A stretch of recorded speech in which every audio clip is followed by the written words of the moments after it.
Mystery is my hobby.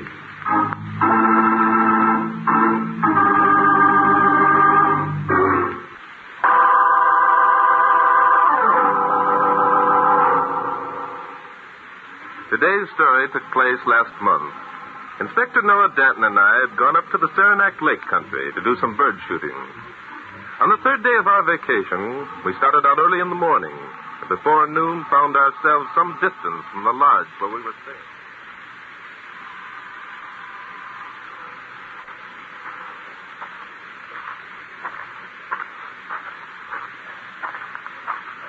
Getting tired, Inspector? Me?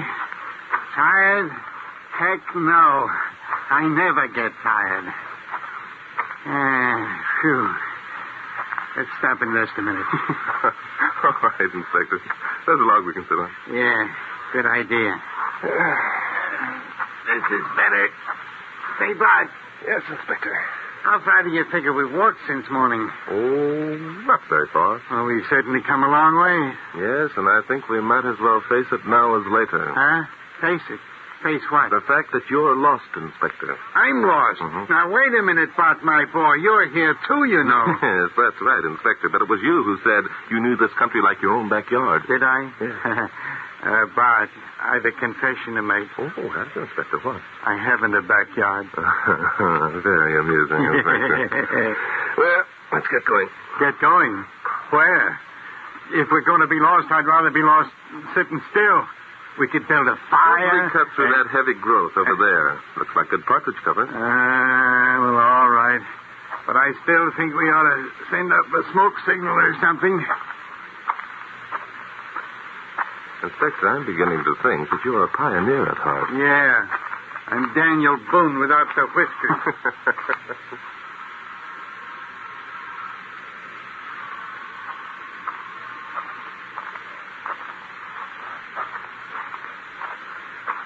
Here we are, Inspector. You got your gun ready? Yeah. Hey, this is a regular jungle, isn't it? Yes, but it's excellent bird country. There goes one, Inspector. Take him. Yeah, I'll take him. You missed him, Inspector. What was that? Huh? Oh, easy, boy, easy. It sounds like someone's behind that clump of bushes. Yes, and it was toward that clump of bushes that you shot. Come on, Inspector. There he is. It's a guy on horseback. Yes, and by the way that horse is acting, something's radically wrong. Down, boy. Jumping Judas, Bart. Look at him go. It's no use, Inspector. We can never catch him. No, I guess not. Say, you don't suppose I hit him, do you? I don't know, but I think we ought to find out. Find out? How? There must be a habitation somewhere near. I think if we follow that horse's hoof marks, we'll come to it. Say, that's an idea. If I hit that guy, I want to tell him it was an accident. Oh, yes. Well, he'll probably doubt that statement when you explain that the bird you were aiming at was 10 feet the other side of that clump of bushes. Very funny, very funny.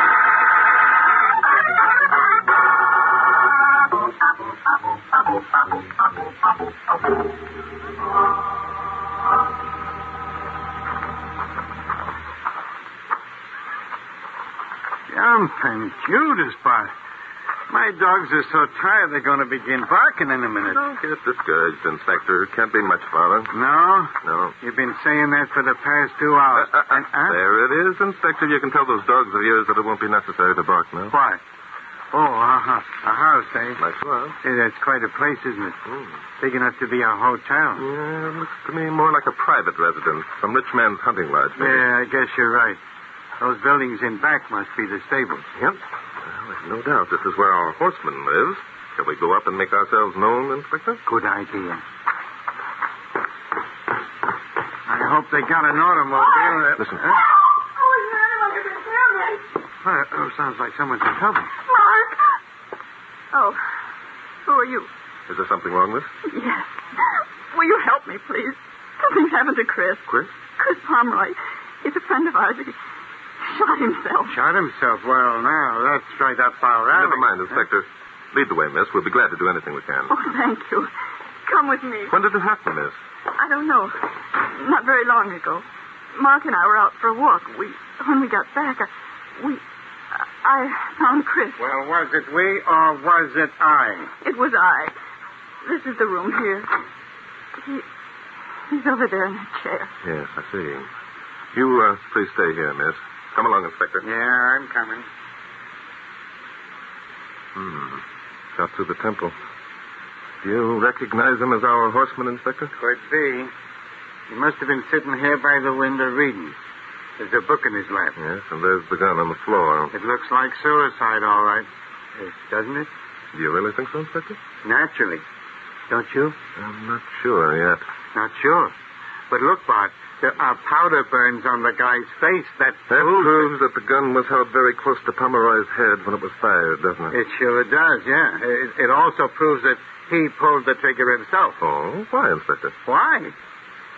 Because here's the guy sitting in a chair reading a book or looking out of the window or something. Yes? Well, he isn't going to be dope enough to let somebody with a gun get close enough to him to shoot him so the powder marks would show. Suppose Pomeroy were asleep. At 11 o'clock in the morning, a young guy like that? Oh, come, Bart, my boy. Excellent, Inspector. Your deductions are not only logical but brilliant. However, Ollie, what the deuce has happened? I heard you yell. Mark, it's awful. What's awful? Who are these men? Who's that in the chair? Chris, Mark. He shot himself. Chris shot himself. Who are you? Come on, Inspector. I'm sorry we haven't had a chance to introduce ourselves before now. I'm Barton Drake. This is Inspector Noah Denton. Hi. Drake, the criminologist? Yes, that's right. The inspector and I were out bird shooting. We became temporarily lost. Temporarily, he says. That guy killed me. But I still don't understand what... The inspector fleshed a partridge, took a quick shot, and a horseman galloped out of the cover. We followed the hoof marks. A horseman? Oh, then it must have been Chris. Chris, that man over there, Miss Essex? Yes. How did you know my name? I'm afraid your publicity has caught up with you. You're Polly Essex, this gentleman's your brother Mark, and your father is Calvin Essex, the publisher. That's right, but how did you know? Oh, Drake knows everything. That's entirely untrue, Inspector, but your pictures appear frequently in the society columns of the newspapers. By the way, are there other guests staying here with us? Yes. Glenn Douglas is here. He's a friend of Mark's. Dad and Mother are coming up tonight. Why do you ask? Because one of you murdered Chris Pomeroy.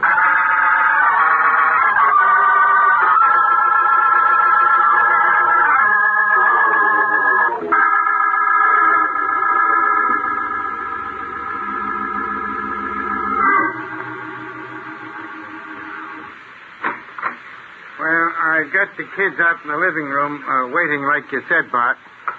Hey, what are you doing over there? Oh, just looking around, Inspector. According to the bottles and jars on Pomeroy's dresser, he was rather a vain young man. What's that got to do with his being murdered? Vain young men usually leave dramatic suicide notes when they take their own lives, Inspector. Yeah. Is that the only reason you think the guy was murdered? No, I have others. The fact that Pomeroy's chair is facing the light, for one. I don't get it. Well, when a man sits down to read, Inspector, he doesn't face the light. He allows it to come in over his shoulder. Say, that's right, isn't it? Yes, it certainly is, Inspector. Well, suppose we go out to the living room and have a talk with the youngsters.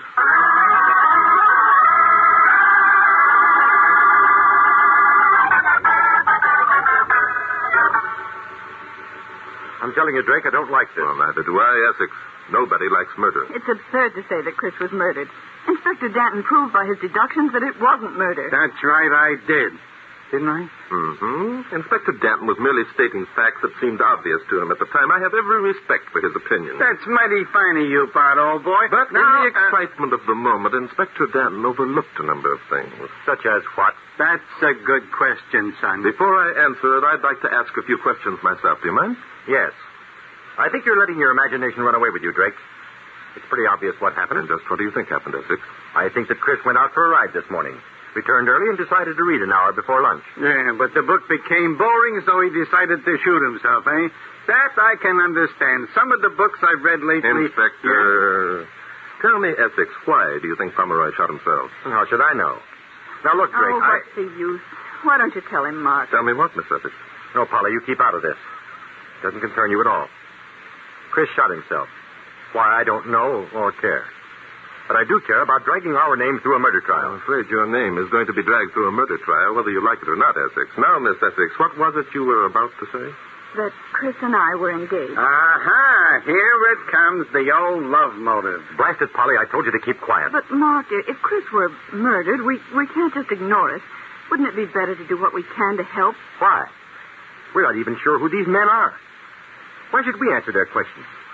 What right have they even to be here? Well, those are fair questions, Essex. If you say so, we'll leave immediately. However, it'll be our duty to report Chris Pomeroy's death to the police. Then see what happens to your precious name. On the other hand, we can stay and perhaps save you a lot of unpleasantness by solving this murder.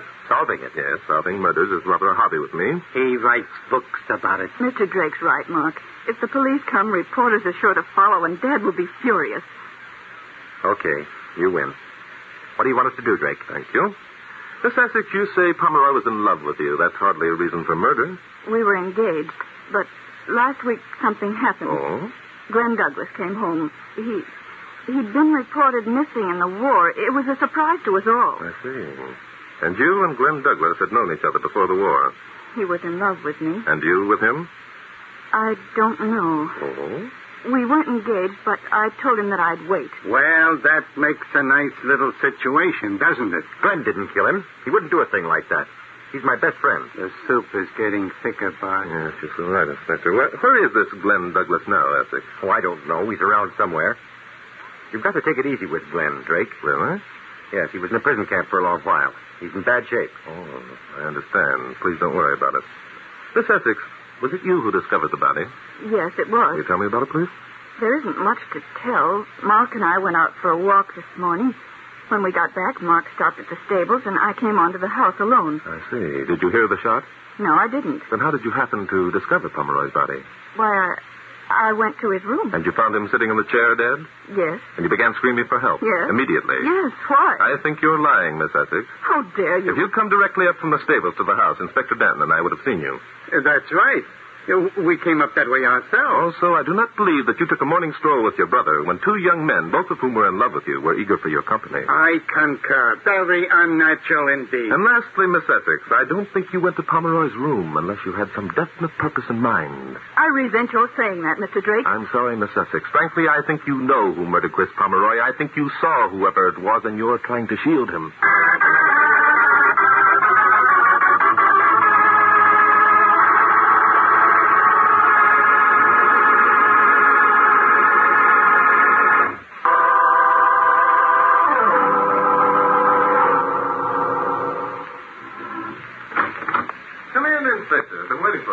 You're still looking for clues, eh? Afraid so. I should think you'd begin to feel like a corpse spending so much time with this one. The corpse is about to be removed, Inspector. I've contacted the local coroner. Well, look, Bart, I don't get this. Hmm? If you're sure that the girl knows who murdered Chris Pomeroy, why don't you make her tell? How, Inspector?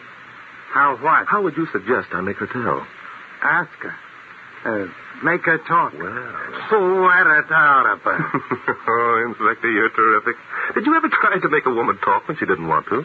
No, but I've tried to shut him up without much luck. Yes.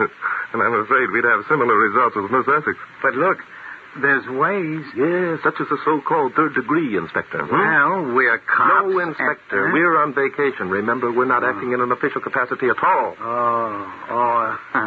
I guess you're right at that. Besides, you wouldn't undertake the third degree anyone. Not if your life depended upon it. You're too soft-hearted. Oh, yeah. Oh, yeah. Okay. So, what are we going to do? Sit around and twiddle our thumbs waiting for Polly Essex to fall into a talking jag? No, hardly, Inspector. We're going out to the stables, and we're going to look for a horse. A horse that has buckshot buried in its hide.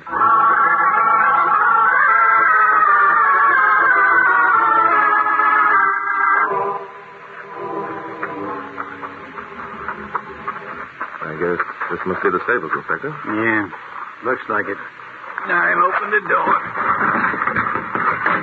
It's kind of dark in here, isn't it? Yes, our eyes have become accustomed to the darkness in a minute. Hey, there's a horse right over there. Yes, and someone's with it. Let's get over there, Inspector. What the devil's he doing with that jackknife? Unless I'm greatly mistaken, he's picking buckshot off of that horse's Come on hide. there. Come on over. Guess I have a message to make. My name's Glenn Douglas. Oh, yes, Douglas. I'm Barton Drake. This is Inspector Noah Danton. Hi. I'm glad to know you. Are you guests of Polly and Mark, too? Well, not exactly, The but... inspector and I were out bird shooting, and we just dropped by. Oh, I see. Say, then you were the ones who We're were... responsible for the buckshot you're picking out of that horse. I'm afraid we are. Did the horse suffer any? No, didn't do him a bit of harm. Good. I just wondered why he hadn't been attended to before this, that's all. Well, if you were riding the... Oh, I wasn't riding him. It was Chris Pomeroy. You mean you don't know what happened? Just a minute, Inspector. Are you sure it was Chris Pomeroy who was riding that horse, Douglas? Oh, yes. Both Polly and I saw him. Mm-hmm. Did he see you? See us? Oh, I don't think so. Why? It might be important. Douglas, I'm going to tell you this because you're bound to find out sooner or later, and there's some questions I want to ask. Chris Pomeroy is dead. Dead? Yes. Polly and Mark Essex think that he committed suicide. The poor devil. But we happen to know Just a minute, Inspector. Huh? Douglas, you don't act particularly surprised that Pomeroy committing suicide. Do you know of any reason why he should take his own life? No, that is... We'd appreciate anything you can tell us. But if he committed suicide, I don't want to say anything that would besmirch his character. Then there is something. Oh, well, not exactly. I don't see how it could be important. Can I say it now, Bart? Yes, go ahead, Inspector. Thanks. Bob, Chris Pomeroy didn't commit suicide. He was murdered. Murdered? The Yeah. Inspector wouldn't make that statement, Douglas, unless we had conclusive proof. No, I don't suppose he would. That changes things, doesn't it? Yes, it does. I'm sorry we had to tell you like this, Douglas. Mark Essex explained to us about your war experiences. Yes, it was pretty dull. Dull. That isn't the word I've heard the boys use to describe those prison camps. Prison camp? I wasn't in any prison camp. I wasn't even overseas. Now, wait a minute. That isn't the way we heard it. Young Essex told us that you had a heck of it. That's just one of Mark's stories. He doesn't like to admit that his best friend spent 3 years of the war sitting behind the desk in Washington. I see. Very interesting. Well, now let's get back to Chris Pomeroy. What are your reasons for thinking he might commit suicide, Douglas? They're probably not important. I happened to overhear Mark and Chris talking yesterday. I think Chris was trying to borrow some money from Mark. There they are again. Money and love. The same old motive. And Mark refused to lend Pomeroy the money? I don't know. I got out there. It wasn't any of my business. All I know is that Chris seemed pretty desperate. Mm-hmm. Douglas, will you come up to the house with the inspector and me, please? Oh, sure. Thank you. Inspector, I think that now we can be pretty sure who it is that murdered Chris Pomeroy.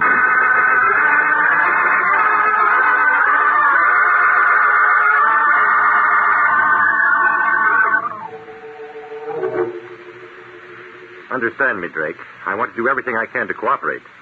But I can't see your point in herding us all into this room while you search the house. What do you expect to find? A letter, for one thing, Essex, addressed to you and mailed by someone in New York. The letter, I think, will concern Chris Pomeroy. So you know about that? Yes. Yes, your war veteran friend overheard a part of your conversation between you and Pomeroy, and I guess the rest. Glenn, what the devil do you... Hi, Mark. I thought Chris had committed suicide, and they wanted a reason. Yes, but eavesdropping on... I wasn't eavesdropping. I happened to be passing this room yesterday, and you and Chris were in here talking. I couldn't help but overhear what you said. Well, you could help writing it to Drake. What difference does it make now? Mark, what was in the letter? You know what was in the letter, Miss Essex. Your brother Mark told you this morning. You're pretty clever, aren't you, Mr. Drake? That's what I'm always saying. That guy knows everything. It wasn't a matter of being clever, Miss Essex. It was merely common sense. Oh? Your family have always been very proud, quite concerned with whom they married. What's so terrible about that? Nothing, except that you, Essex, believed that your sister was going to marry Chris Pomeroy, and you took the precaution to check on Pomeroy's background. Okay, so I checked. So I found he didn't own the shirt on his back. So what? So you tried to persuade Chris not to marry your sister. He refused. So you tried to influence your sister. And how did she react? I don't know. And I can tell by the expression of her face that she isn't going to tell me. However, what she said or did doesn't matter. I'm trying to solve a murder, not solve family problems. And so far, you're no nearer to solving the murder than you were when you started. Oh, on the contrary, Essex. Inspector Danton and I are going to leave you people here. In less than 15 minutes, we'll return with the evidence that will positively prove who murdered Chris Pomeroy.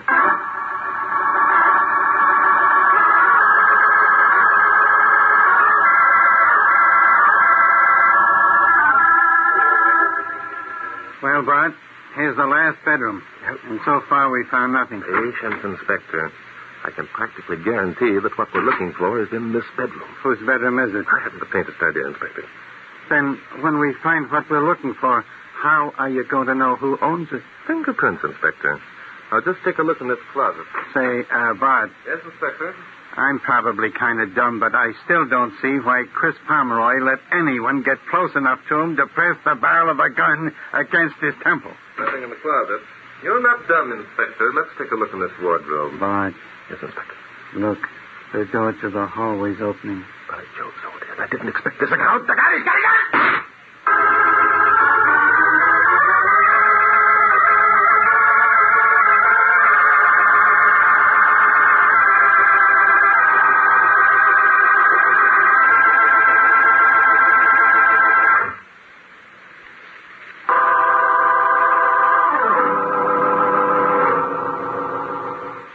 Come on, Bud.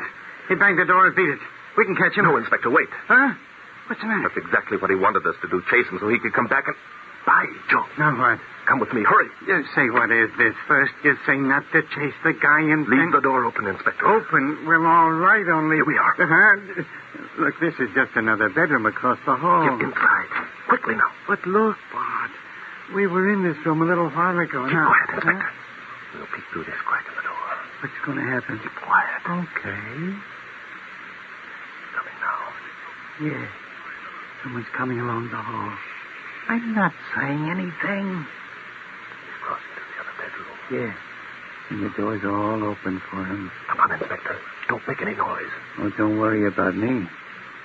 The hall's empty. He's gone into the other room and closed the door. Who is it anyway?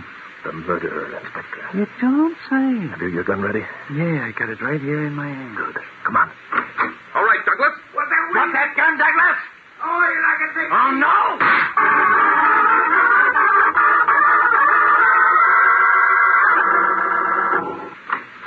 Come in, Essex.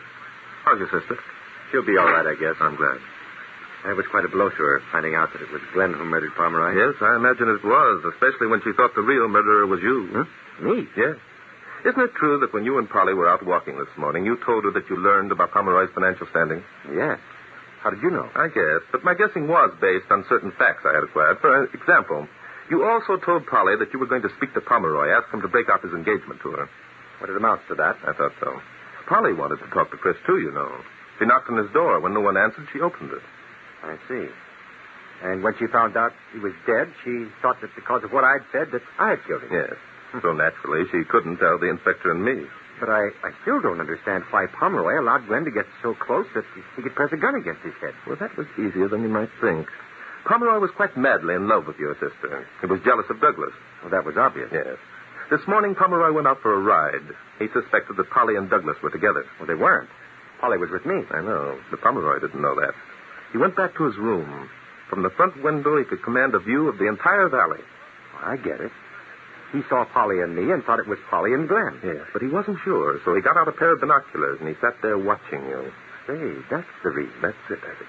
With those binoculars glued to his eyes, he wouldn't be aware of anyone creeping up behind him and holding a gun close to his head. Well, I'll be... Oh, hello, Inspector. Come in, come in. Is Douglas safely installed in the local jail? Yeah. He's taken care of. Did you check the fingerprints on the binoculars? They were his, all right. What about Douglas's wound? Wound? Heck, I only shot the gun out of his hand. Wound. He's not wounded. Oh, of course, Inspector. I should have remembered what an excellent shot you are. Marksmanship is sort of a hobby with you, isn't it? Now, wait. I know what you're leading up to. Yes, I know you do, Inspector. You know I'm going to say that mystery is my hobby.